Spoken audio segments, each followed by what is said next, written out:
ಓಂ ಶಾಂತಿ. ಇಂದಿನ ದಿನಾಂಕ 20/1/2026. ಪ್ರಾರ್ಥ ಮುರುಳಿ ಬಾಪ್ತಾದ ಮಧುಬನ. ಮಧುರ ಮಕ್ಕಳೇ, ಬೇಅದ್ದಿನ ತಂದೆಯನ್ನು ನೆನಪು ಮಾಡುವುದು ಇದು ಗುಪ್ತವಾಗಿದೆ. ನೆನಪಿನಿಂದಲೇ ನೆನಪು ಸಿಗುತ್ತದೆ. ಯಾರು ನೆನಪು ಮಾಡುವುದಿಲ್ಲವೋ ಅವರನ್ನು ತಂದೆಯು ಹೇಗೆ ನೆನಪು ಮಾಡುವರು? ಪ್ರಶ್ನೆ: ಸಂಗಮದಲ್ಲಿ ನೀವು ಮಕ್ಕಳು ಯಾವ ವಿದ್ಯೆಯನ್ನು ಓದುತ್ತೀರಿ? ಯಾವುದನ್ನು ಇಡೀ ಕಲ್ಪದಲ್ಲಿಯೇ ಓದಿಸಲಾಗುವುದಿಲ್ಲ. ಉತ್ತರ: ಜೀವಿಸಿದಂತೆಯೇ ಶರೀರದಿಂದ ಭಿನ್ನ, ಅರ್ಥಾತ್ ಶವವಾಗುವ, ಅಶರೀರಿಯಾಗುವ ವಿದ್ಯೆಯನ್ನು ಈಗಲೇ ಓದುತ್ತೀರಿ.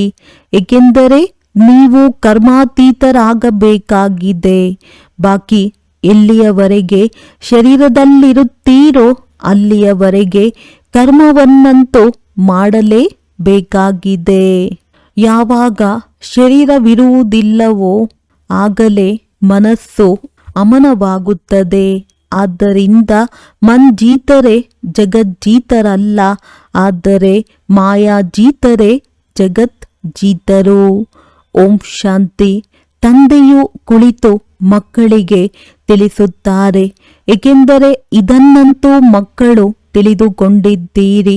ಬುದ್ಧಿಹೀನರಿಗೆ ಓದಿಸಲಾಗುತ್ತದೆ. ಈಗ ಬೇಅದ್ದಿನ ತಂದೆ ಶ್ರೇಷ್ಠಾತಿ ಶ್ರೇಷ್ಠ ಭಗವಂತನು ಬರುತ್ತಾರೆಂದರೆ ಯಾರಿಗೆ ಓದಿಸಬಹುದು? ಅವಶ್ಯವಾಗಿ ಯಾರು ಅತಿ ಬುದ್ಧಿಹೀನರಾಗಿರುವರೋ ಅವರಿಗೆ ಓದಿಸುವರು. ಆದ್ದರಿಂದಲೇ ವಿನಾಶಕಾಲೆ ವಿಪರೀತ ಬುದ್ಧಿಯವರೆಂದು ಹೇಳಲಾಗುತ್ತದೆ. ಹೇಗೆ ವಿಪರೀತ ಬುದ್ಧಿಯವರಾಗಿದ್ದಾರೆ? 84 ಲಕ್ಷ ಯೋನಿಯಗಳೆಂದು ಬರೆದಿದ್ದಾರಲ್ಲವೇ? ಆದ್ದರಿಂದ ತಂದೆಯನ್ನೂ ಸಹ 84 ಲಕ್ಷ ಜನ್ಮಗಳಲ್ಲಿ ತೆಗೆದುಕೊಂಡು ಬಂದಿದ್ದಾರೆ. ಪರಮಾತ್ಮನನ್ನು ನಾಯಿ, ಬೆಕ್ಕು ಎಲ್ಲ ಜೀವಜಂತುಗಳಲ್ಲಿದ್ದಾರೆ ಎಂದು ಹೇಳಿಬಿಡುತ್ತಾರೆ. ಇದಂತೂ ಎರಡನೇ ಮಾತನ್ನು ತಿಳಿಸಬೇಕಾಗಿದೆ. ತಂದೆಯು ತಿಳಿಸಿದ್ದಾರೆ, ಯಾರೇ ಹೊಸಬ್ಬರೂ ಬಂದರೆ ಮೊಟ್ಟಮೊದಲು ಅವರಿಗೆ ಅದ್ದಿನ ಮತ್ತು ಬೇಅದ್ದಿನ ತಂದೆಯ ಪರಿಚಯ ಕೊಡಬೇಕು. ಅವರು ಬೇಅದ್ದಿನ ದೊಡ್ಡ ತಂದೆ ಮತ್ತು ಇವರು ಅದ್ದಿನ ಚಿಕ್ಕ ತಂದೆಯಾಗಿದ್ದಾರೆ. ಬೇಅದ್ದಿನ ತಂದೆಯೆಂದರೆ ಬೇಹದ್ ಆತ್ಮಗಳ ತಂದೆಯಾಗಿದ್ದಾರೆ. ಆ ಅದ್ದಿನ ತಂದೆಯು ಜೀವಾತ್ಮನ ತಂದೆಯಾದರು. ಶಿವ ತಂದೆಯು ಎಲ್ಲ ಆತ್ಮರ ತಂದೆಯಾಗಿದ್ದಾರೆ. ಈ ಜ್ಞಾನವನ್ನು ಎಲ್ಲರೂ ಏಕರಸವಾಗಿ ಧಾರಣೆ ಮಾಡಿಕೊಳ್ಳುವುದಿಲ್ಲ. ಕೆಲವರು 1% ಧಾರಣೆ ಮಾಡುತ್ತಾರೆ, ಇನ್ನು ಕೆಲವರು 95% ಧಾರಣೆ ಮಾಡಿಕೊಳ್ಳುತ್ತಾರೆ. ಇದು ತಿಳುವಳಿಕೆಯ ಮಾತಾಗಿದೆ. ಸೂರ್ಯವಂಶಿ ಮನೆತನವಿರುತ್ತದೆ ಎಲ್ಲವೇ? ಯಥಾ ರಾಜ ರಾಣಿ ತಥಾ ಪ್ರಜಾ, ಇದು ಬುದ್ಧಿಯಲ್ಲಿ ಬರುತ್ತದೆ ಎಲ್ಲವೇ? ಪ್ರಜೆಗಳಲ್ಲಿ ಎಲ್ಲ ಪ್ರಕಾರದ ಮನುಷ್ಯರಿರುತ್ತಾರೆ. ಆದರೆ ಪ್ರಜೆಯೆಂದರೆ ಪ್ರಜೆಯೇ. ತಂದೆಯು ತಿಳಿಸುತ್ತಾರೆ, ಇದು ವಿದ್ಯೆಯಾಗಿದೆ. ಪ್ರತಿಯೊಬ್ಬರೂ ತಮ್ಮ ಬುದ್ಧಿಯ ಅನುಸಾರ ಓದುತ್ತಾರೆ. ಪ್ರತಿಯೊಬ್ಬರಿಗೆ ತಮ್ಮ ತಮ್ಮ ಪಾತ್ರವೂ ಸಿಕ್ಕಿದೆ. ಕಲ್ಪದ ಹಿಂದೆ ಯಾರೆಷ್ಟು ವಿದ್ಯೆಯನ್ನು ಧಾರಣೆ ಮಾಡಿಕೊಂಡಿದ್ದರೋ ಈಗಲೂ ಅಷ್ಟನ್ನೇ ಧಾರಣೆ ಮಾಡುತ್ತಾರೆ. ವಿದ್ಯೆಯನ್ನೆಂದು ಮುಚ್ಚಿಡಲು ಸಾಧ್ಯವಿಲ್ಲ. ವಿದ್ಯೆಯ ಅನುಸಾರವೇ ಪದವಿಯು ಸಿಗುತ್ತದೆ. ತಂದೆಯು ತಿಳಿಸಿದ್ದಾರೆ, ಮುಂದೆ ಹೋದಂತೆ ಪರೀಕ್ಷೆಯು ಖಂಡಿತ ಬರುವುದು.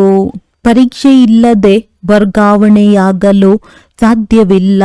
ಅಂತಿಮದಲ್ಲಿ ಎಲ್ಲವೂ ಅರ್ಥವಾಗುವುದು.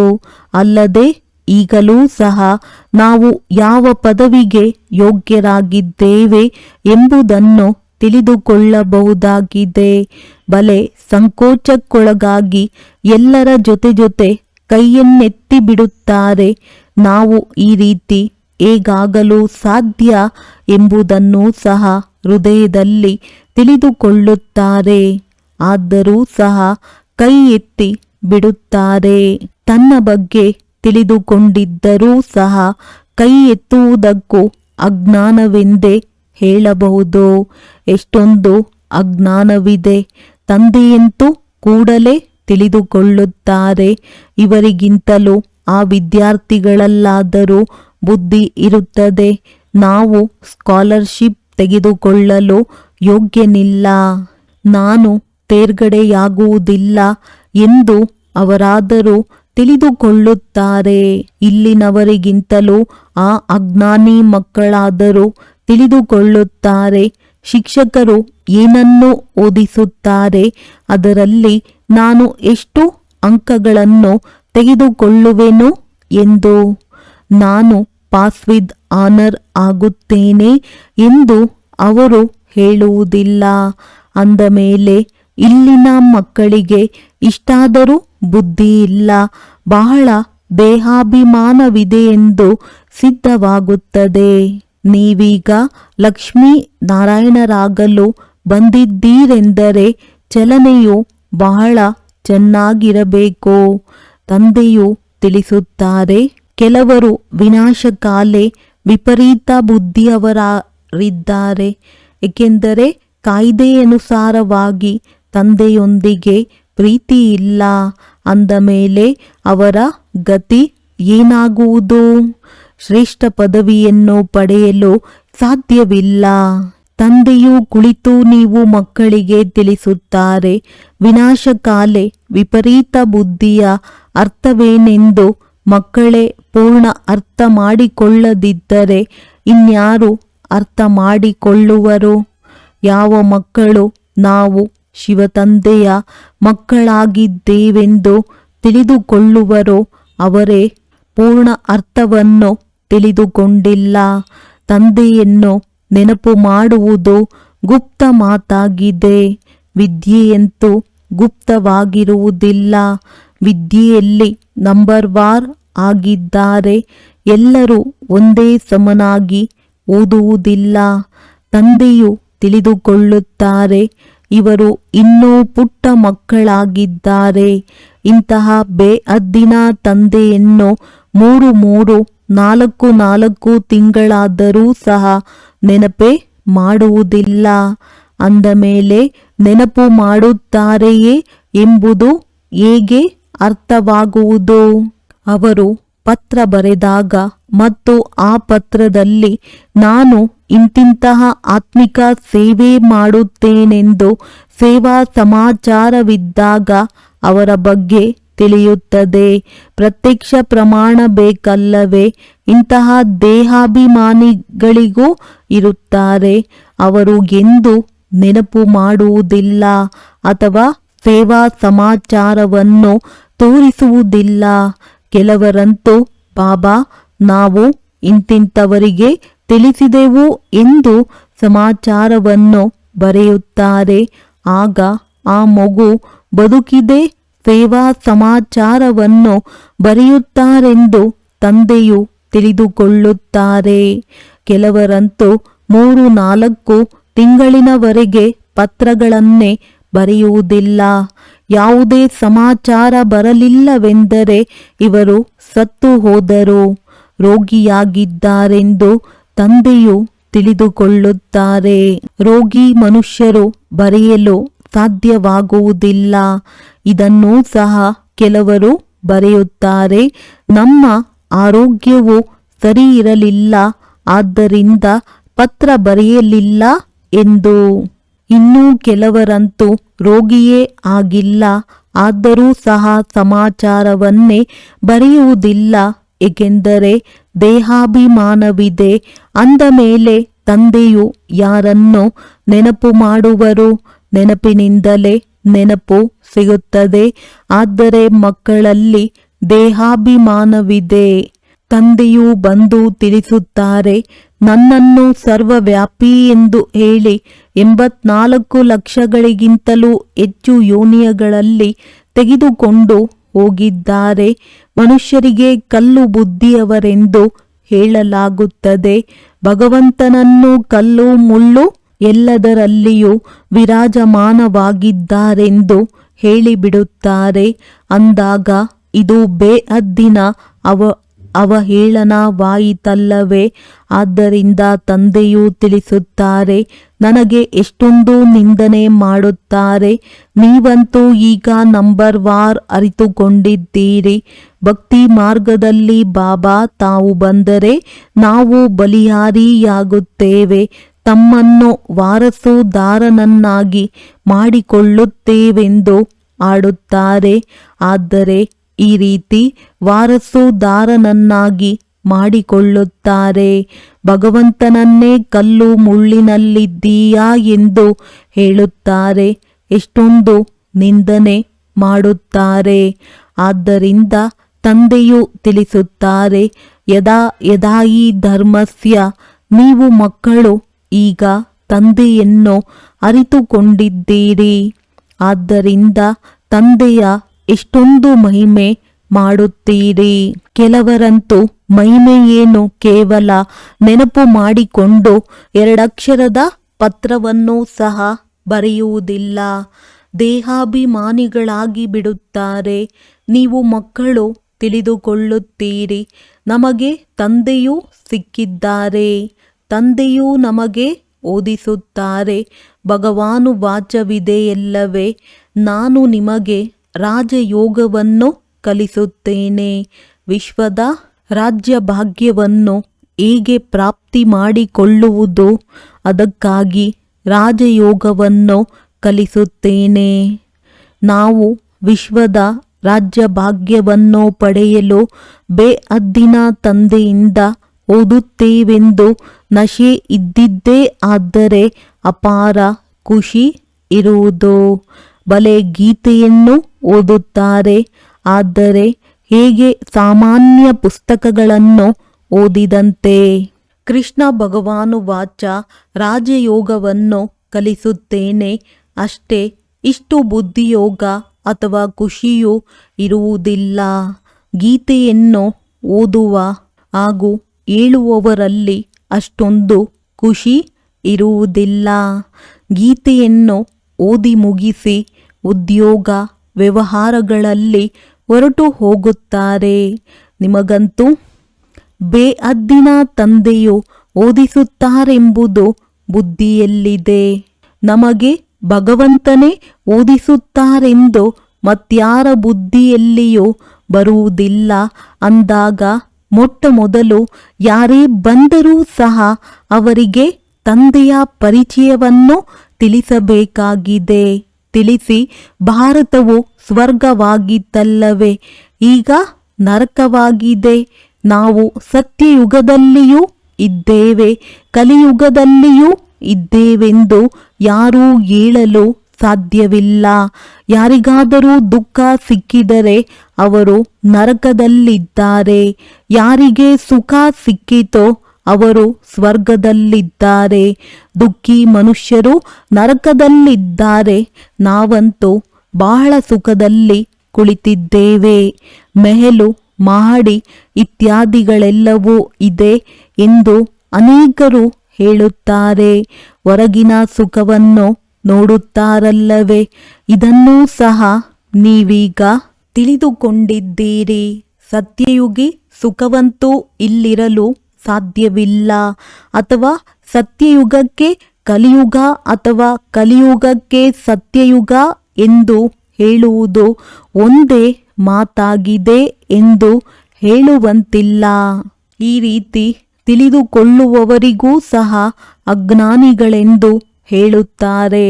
ಆದ್ದರಿಂದ ಮೊಟ್ಟ ಮೊದಲು ತಂದೆಯ ಪರಿಚಯವನ್ನು ತಿಳಿಸಬೇಕಾಗಿದೆ. ತಂದೆಯೇ ತಮ್ಮ ಪರಿಚಯ ಕೊಡುತ್ತಾರೆ, ಮತ್ಯಾರೂ ತಿಳಿದುಕೊಂಡಿಲ್ಲ. ಪರಮಾತ್ಮ ಸರ್ವವ್ಯಾಪಿ ಎಂದು ಹೇಳಿಬಿಡುತ್ತಾರೆ. ಈಗ ನೀವು ಚಿತ್ರಗಳಲ್ಲಿ ತೋರಿಸುತ್ತೀರಿ, ಅರ್ಥಾತ್ ಈಗ ನೀವು ಚಿತ್ರಗಳಲ್ಲಿ ತೋರಿಸುತ್ತೀರಿ. ಆತ್ಮ ಮತ್ತು ಪರಮಾತ್ಮನ ರೂಪವು ಒಂದೇ ಆಗಿದೆ. ಅವರು ಆತ್ಮನೇ ಆಗಿದ್ದಾರೆ. ಆದರೆ ಅವರಿಗೆ ಪರಮ ಆತ್ಮನೆಂದು ಹೇಳುತ್ತಾರೆ. ತಂದೆಯೇ ಕುಳಿತು ತಿಳಿಸುತ್ತಾರೆ, ನಾನು ಹೇಗೆ ಬರುತ್ತೇನೆ ಎಂದು. ಅಲ್ಲಿ ಆತ್ಮರೆಲ್ಲರೂ ಪರಮಧಾಮದಲ್ಲಿರುತ್ತಾರೆ. ಈ ಮಾತುಗಳನ್ನು ಹೊರಗಿನವರು ಯಾರೂ ತಿಳಿದುಕೊಳ್ಳಲು ಸಾಧ್ಯವಿಲ್ಲ. ಭಾಷೆಯು ಬಹಳ ಸಹಜವಾಗಿದೆ. ಗೀತೆಯಲ್ಲಿ ಶ್ರೀಕೃಷ್ಣನ ಹೆಸರನ್ನು ಹಾಕಿಬಿಟ್ಟಿದ್ದಾರೆ. ಈಗ ಕೃಷ್ಣನಂತೂ ಗೀತೆಯನ್ನು ತಿಳಿಸುವುದಿಲ್ಲ. ನನ್ನೊಬ್ಬನನ್ನೇ ನೆನಪು ಮಾಡಿ ಎಂದು ಕೃಷ್ಣನು ಎಲ್ಲರಿಗೆ ಹೇಳಲು ಸಾಧ್ಯವಿಲ್ಲ. ದೇಹದಾರಿಯ ನೆನಪಿನಿಂದಂತೂ ಪಾಪವು ಕಳೆಯುವುದಿಲ್ಲ. ಕೃಷ್ಣ ಭಗವಾನುವಾಚ, ದೇಹದ ಎಲ್ಲ ಸಂಬಂಧಗಳನ್ನು ತ್ಯಾಗ ಮಾಡಿ ನನ್ನೊಬ್ಬನನ್ನೇ ನೆನಪು ಮಾಡಿ. ಆದರೆ ದೇಹದ ಸಂಬಂಧಗಳಂತೂ ಕೃಷ್ಣನಿಗೂ ಇದೆ ಮತ್ತು ಕೃಷ್ಣನಂತೂ ಚಿಕ್ಕ ಮಗುವಲ್ಲವೇ. ಇದು ಎಷ್ಟು ತಪ್ಪಾಗಿದೆ. ಒಂದು ತಪ್ಪಿನ ಕಾರಣ ಎಷ್ಟು ದೊಡ್ಡ ಅಂತರವಾಗಿ ಬಿಡುತ್ತದೆ. ಪರಮಾತ್ಮನಂತೂ ಸರ್ವವ್ಯಾಪಿಯಾಗಲು ಸಾಧ್ಯವಿಲ್ಲ. ಅವರಿಗೆ ಸದ್ಗತಿ ದಾತನೆಂದು ಹೇಳುತ್ತಾರೆ. ಅಂದ ಮೇಲೆ ಅವರೇ ದುರ್ಗತಿಯಲ್ಲಿ ಹೇಗೆ ಬರುತ್ತಾರೆ?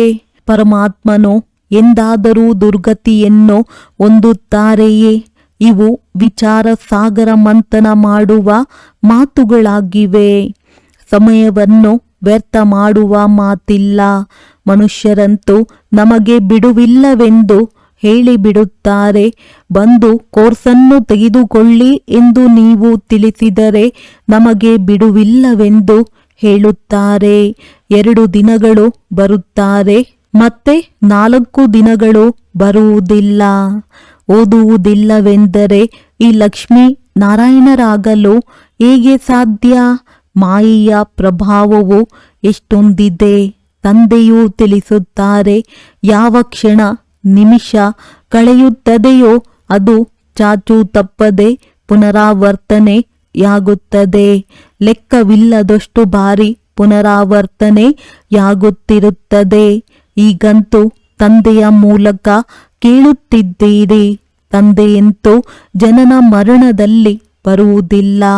ಪೂರ್ಣ ಜನನ ಮರಣದಲ್ಲಿ ಯಾರು ಬರುತ್ತಾರೆ ಮತ್ತು ಯಾರು ಬರುವುದಿಲ್ಲ ಎಂಬುದನ್ನು ಹೋಲಿಕೆ ಮಾಡಲಾಗುತ್ತದೆ. ಕೇವಲ ತಂದೆಯೊಬ್ಬರು ಜನನ ಮರಣದಲ್ಲಿ ಬರುವುದಿಲ್ಲ, ಉಳಿದೆಲ್ಲರೂ ಬರುತ್ತಾರೆ. ಆದ್ದರಿಂದ ಚಿತ್ರಗಳನ್ನು ತೋರಿಸಿದ್ದಾರೆ. ಬ್ರಹ್ಮ ಮತ್ತು ವಿಷ್ಣು ಇಬ್ಬರು ಜನನ ಮರಣದಲ್ಲಿ ಬರುತ್ತಾರೆ. ಬ್ರಹ್ಮನಿಂದ ವಿಷ್ಣು, ವಿಷ್ಣುವಿನಿಂದ ಬ್ರಹ್ಮನ ಪಾತ್ರದಲ್ಲಿ ಬರುತ್ತಿರುತ್ತಾರೆ. ಇದು ಕೊನೆಯಾಗಲು ಸಾಧ್ಯವಿಲ್ಲ. ಈ ಚಿತ್ರಗಳನ್ನು ಎಲ್ಲರೂ ಬಂದು ನೋಡುವರು ಮತ್ತು ತಿಳಿದುಕೊಳ್ಳುವರು. ಇದು ಬಹಳ ಸಹಜ ಮತ್ತು ತಿಳಿದುಕೊಳ್ಳುವ ಮಾತುಗಳಾಗಿವೆ.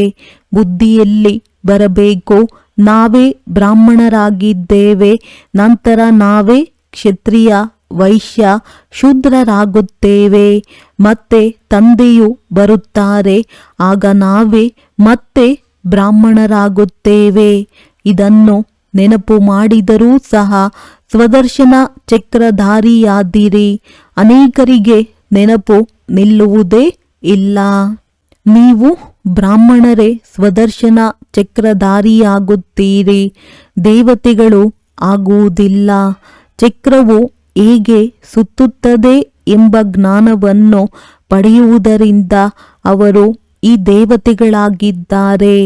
ವಾಸ್ತವದಲ್ಲಿ ಯಾವುದೇ ಮನುಷ್ಯರು ಸ್ವದರ್ಶನ ಚಕ್ರಧಾರಿಗಳೆಂದು ಕರೆಸಿಕೊಳ್ಳಲು ಯೋಗ್ಯರಿಲ್ಲ. ಮನುಷ್ಯ ಸೃಷ್ಟಿ ಮೃತ್ಯು ಲೋಕವೇ ಬೇರೆಯಾಗಿದೆ.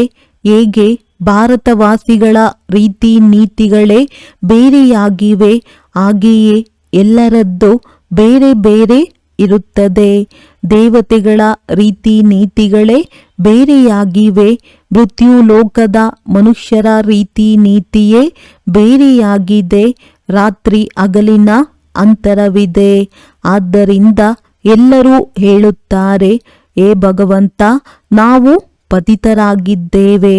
ನಾವೆಲ್ಲ ಪತಿತ ಪ್ರಪಂಚದಲ್ಲಿರುವವರನ್ನು ಪಾವನ ಮಾಡಿ ಇಂದಿಗೆ 5000 ವರ್ಷಗಳ ಮೊದಲು ಪಾವನ ಪ್ರಪಂಚವಿತ್ತು. ಅದಕ್ಕೆ ಸತ್ಯಯುಗವೆಂದು ಹೇಳಲಾಗುತ್ತದೆ. ತ್ರೇತಾಯುಗಕ್ಕೆ ಹೇಳುವುದಿಲ್ಲ. ತಂದೆಯು ತಿಳಿಸಿದ್ದಾರೆ, ಸತ್ಯಯುಗವು ಫಸ್ಟ್ ಕ್ಲಾಸ್, ತ್ರೇತಾಯುಗವು ಸೆಕೆಂಡ್ ಕ್ಲಾಸ್ ಆಗಿದೆ.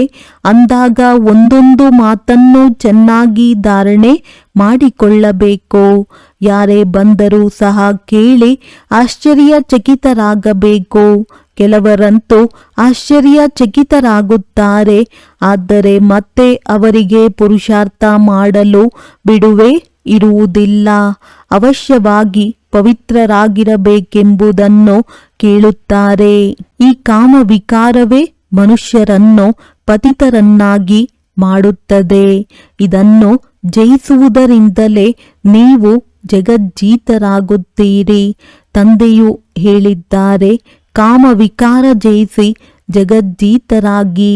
ಮತ್ತೆ ಮನುಷ್ಯರು ಹೇಳುತ್ತಾರೆ, ಜೀತರೆ ಜಗಜ್ಜೀತರಾಗುತ್ತಾರೆ. ಮನಸ್ಸನ್ನು ವಶಪಡಿಸಿಕೊಳ್ಳಿ ಎಂದು. ಆದರೆ ಯಾವಾಗ ಶರೀರವಿರುವುದಿಲ್ಲವೋ ಆಗಲೇ ಮನಸ್ಸು ಅಮನವಾಗುತ್ತದೆ. ಬಾಕಿ ಇನ್ನೆಂದೂ ಮನಸ್ಸು ಅಮನನಾಗುವುದಿಲ್ಲ. ದೇಹ ಸಿಗುವುದೇ ಕರ್ಮ ಮಾಡುವುದಕ್ಕಾಗಿ. ಅಂದ ಮೇಲೆ ಕರ್ಮಾತೀತ ಸ್ಥಿತಿಯಲ್ಲಿ ಹೇಗಿರುತ್ತೀರಿ? ಶವಕ್ಕೆ ಕರ್ಮಾತೀತ ಸ್ಥಿತಿ ಎಂದು ಹೇಳಲಾಗುತ್ತದೆ. ಜೀವಿಸಿದಂತೆಯೇ ಶವ ಶರೀರದಿಂದ ಭಿನ್ನ. ನಿಮಗೂ ಸಹ ಶರೀರದಿಂದ ಭಿನ್ನರಾಗುವ ವಿದ್ಯೆಯನ್ನು ಓದಿಸುತ್ತಾರೆ. ಆತ್ಮವು ಶರೀರದಿಂದ ಭಿನ್ನವಾಗಿದೆ. ಆತ್ಮವು ಪರಮಧಾಮ ನಿವಾಸಿಯಾಗಿದೆ. ಅದು ಶರೀರದಲ್ಲಿ ಬಂದಾಗ ಅವರಿಗೆ ಮನುಷ್ಯನೆಂದು ಹೇಳಲಾಗುತ್ತದೆ. ಶರೀರ ಸಿಗುವುದೇ ಕರ್ಮ ಮಾಡುವುದಕ್ಕಾಗಿ.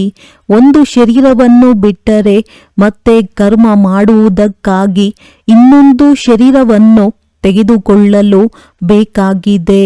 ಯಾವಾಗ ಕರ್ಮ ಮಾಡುವುದು ಇರುವುದಿಲ್ಲವೋ ಆಗಲೇ ಶಾಂತವಾಗಿರುತ್ತದೆ. ಅಂದರೆ ಮೂಲವತನದಲ್ಲಿ ಕರ್ಮವಿರುವುದಿಲ್ಲ. ಸೃಷ್ಟಿ ಚಕ್ರವು ಇಲ್ಲಿ ಸುತ್ತುತ್ತದೆ. ತಂದೆಯನ್ನು ಮತ್ತು ಸೃಷ್ಟಿ ಚಕ್ರವನ್ನು ಅರಿತುಕೊಳ್ಳಬೇಕಾಗಿದೆ. ಇದಕ್ಕೆ ಜ್ಞಾನವೆಂದು ಹೇಳಲಾಗುತ್ತದೆ. ಈ ಕಣ್ಣುಗಳು ಎಲ್ಲಿಯವರೆಗೆ ವಿಕಾರಿಯಾಗಿರುವುದೋ ಅಲ್ಲಿಯವರೆಗೆ ಈ ಕಣ್ಣುಗಳಿಂದ ಪವಿತ್ರ ವಸ್ತುವನ್ನು ನೋಡಲು ಸಾಧ್ಯವಿಲ್ಲ. ಆದ್ದರಿಂದ ಜ್ಞಾನದ 3ನೇ ನೇತ್ರವೂ ಬೇಕು. ನೀವು ಯಾವಾಗ ಕರ್ಮಾತೀತ ಸ್ಥಿತಿಯನ್ನು ಪಡೆಯುವಿರೋ, ಅರ್ಥಾತ್ ದೇವತೆಗಳಾಗುತ್ತೀರೋ, ಆಗ ಈ ಕಣ್ಣುಗಳಿಂದ ದೇವತೆಗಳನ್ನು ನೋಡುತ್ತಿರುತ್ತೀರಿ. ಬಾಕಿ ಈ ಶರೀರದಲ್ಲಿ ಈ ಕಣ್ಣುಗಳಿಂದ ಕೃಷ್ಣನನ್ನು ನೋಡಲು ಸಾಧ್ಯವಿಲ್ಲ. ಕೇವಲ ಸಾಕ್ಷಾತ್ಕಾರವಾದರೆ ಅದರಿಂದೇನು ಸಿಗುವುದಿಲ್ಲ. ಅಲ್ಪಕಾಲಕ್ಕಾಗಿ ಖುಷಿ ಇರುತ್ತದೆ, ಕಾಮನೆಯು ಈಡೇರುತ್ತದೆ. ಡ್ರಾಮಾದಲ್ಲಿ ಸಾಕ್ಷಾತ್ಕಾರವು ನಿಗದಿಯಾಗಿದೆ. ಇದರಿಂದ ಪ್ರಾಪ್ತಿಯೇನೂ ಆಗುವುದಿಲ್ಲ. ಒಳ್ಳೆಯದು. ಮಧುರಾತಿ ಮಧುರ ಅಗಲಿ ಹೋಗಿ ಮರಳಿ ಸಿಕ್ಕಿರುವ ಮಕ್ಕಳ ಪ್ರತಿ ಮಾತ್ಪಿತಾ ಬಾಪ್ ತಾದಾರವರ ನೆನಪು, ಪ್ರೀತಿ ಹಾಗೂ ಸುಪ್ರಭಾತ. ಆತ್ಮಿಕ ಮಕ್ಕಳಿಗೆ ಆತ್ಮಿಕ ತಂದೆಯ ನಮಸ್ತೆ. ಧಾರಣೆಗಾಗಿ ಮುಖ್ಯ ಸಾರ. ಶರೀರದಿಂದ ಭಿನ್ನ ಆತ್ಮನಾಗಿದ್ದೇನೆ. ಜೀವಿಸಿದಂತೆಯೇ ಈ ಶರೀರದಲ್ಲಿರುತ್ತಾ ಹೇಗೆ ಶವ. ಈ ಸ್ಥಿತಿಯ ಅಭ್ಯಾಸದಿಂದ ಕರ್ಮಾತೀತ ಸ್ಥಿತಿಯನ್ನು ಮಾಡಿಕೊಳ್ಳಬೇಕಾಗಿದೆ. ಸರ್ವೀಸಿನ ಪ್ರತ್ಯಕ್ಷ ಪ್ರಮಾಣವನ್ನು ತೋರಿಸಬೇಕಾಗಿದೆ. ದೇಹ ಭಾನವನ್ನು ಬಿಟ್ಟು ತಮ್ಮ ಸತ್ಯ ಸಮಾಚಾರವನ್ನು ತಂದೆಗೆ ಕೊಡಬೇಕಾಗಿದೆ. ಪಾಸ್ ವಿತ್ ಆನರ್ ಆಗುವ ಪುರುಷಾರ್ಥ ಮಾಡಬೇಕಾಗಿದೆ. ವರದಾನ: ತಮ್ಮ ಶಾಂತ ಸ್ವರೂಪ ಸ್ಥಿತಿಯ ಮೂಲಕ ಶಾಂತಿಯ ಕಿರಣಗಳನ್ನು ಹರಡಿಸುವಂತಹ ಮಾಸ್ಟರ್ ಶಾಂತಿ ಸಾಗರ ಭವ. ವರ್ತಮಾನ ಸಮಯದಲ್ಲಿ ವಿಶ್ವದ ಮೆಜಾರಿಟಿ ಆತ್ಮರಿಗೆ ಸತ್ಯ ಶಾಂತಿಯ ಅವಶ್ಯಕತೆ ಇದೆ. ದಿನ ಕಳೆದಂತೆ ಅಶಾಂತಿಯ ಅನೇಕ ಕಾರಣಗಳು ಹೆಚ್ಚಾಗುತ್ತಿವೆ ಹಾಗೂ ಹೆಚ್ಚಾಗುತ್ತಿರುತ್ತವೆ. ಒಂದು ವೇಳೆ ತಾವು ಅಶಾಂತರಾಗಿ ಇರುವುದಿಲ್ಲ, ಅನ್ಯರ ಅಶಾಂತಿಯ ವಾಯುಮಂಡಲ ವಾತಾವರಣವು ಶಾಂತ ಸ್ಥಿತಿಯಲ್ಲಿ ಕುಳಿತುಕೊಳ್ಳುವುದಕ್ಕೆ ಬಿಡುವುದಿಲ್ಲ. ಅಶಾಂತಿಯ ಒತ್ತಡದ ಅನುಭವವು ಹೆಚ್ಚುತ್ತದೆ. ಇಂತಹ ಸಮಯದಲ್ಲಿ ತಾವು ಮಾಸ್ಟರ್ ಶಾಂತಿ ಸಾಗರನ ಮಕ್ಕಳು ಅಶಾಂತಿಯ ಸಂಕಲ್ಪಗಳನ್ನು ಲುಪ್ತಗೊಳಿಸುತ್ತಾ ವಿಶೇಷವಾಗಿ ಶಾಂತಿಯ ಪ್ರಕಂಪನಗಳನ್ನು ಹರಡಿಸಿರಿ. ಸ್ಲೋಗನ್: ತಂದೆಯ ಸರ್ವಗುಣಗಳ ಅನುಭವ ಮಾಡುವುದಕ್ಕಾಗಿ ಸದಾ ಜ್ಞಾನ ಸೂರ್ಯನ ಸನ್ಮುಖದಲ್ಲಿರಿ. ಅವ್ಯಕ್ತ ಸೂಚನೆಗಳು: ಈ ಅವ್ಯಕ್ತ ಮಾಸದಲ್ಲಿ ಬಂಧನ ಮುಕ್ತರಾಗಿ ಜೀವನ್ಮುಕ್ತ ಸ್ಥಿತಿಯ ಅನುಭವ ಮಾಡಿರಿ. ಈಗ ಸಮಯದ ಉಳಿತಾಯ, ಸಂಕಲ್ಪಗಳ ಉಳಿತಾಯ, ಶಕ್ತಿಯ ಉಳಿತಾಯ ಇವುಗಳ ಯೋಜನೆ ಮಾಡಿ ಬಿಂದುರೂಪ ಸ್ಥಿತಿಯನ್ನು ಹೆಚ್ಚಿಸಿಕೊಳ್ಳಿ. ಎಷ್ಟು ಬಿಂದುರೂಪ ಸ್ಥಿತಿ ಹೆಚ್ಚುತ್ತದೆಯೋ ಅಷ್ಟು ಯಾವುದೇ ಇವಿಲ್ ಸ್ಪಿರಿಟ್ ಅಥವಾ ಕೆಟ್ಟ ಸಂಸ್ಕಾರದ ಫೋರ್ಸ್ ನಿಮ್ಮ ಮೇಲೆ ವಾರ್ ಮಾಡುವುದಿಲ್ಲ. ನೀವು ಅವರಿಂದ ಮುಕ್ತರಾಗುವಿರಿ ಮತ್ತು ನಿಮ್ಮ ಶಕ್ತಿ ರೂಪವು ಅವರನ್ನು ಸಹ ಮುಕ್ತಗೊಳಿಸುವುದು. ಒಳ್ಳೆಯದು. ಓಂ ಶಾಂತಿ.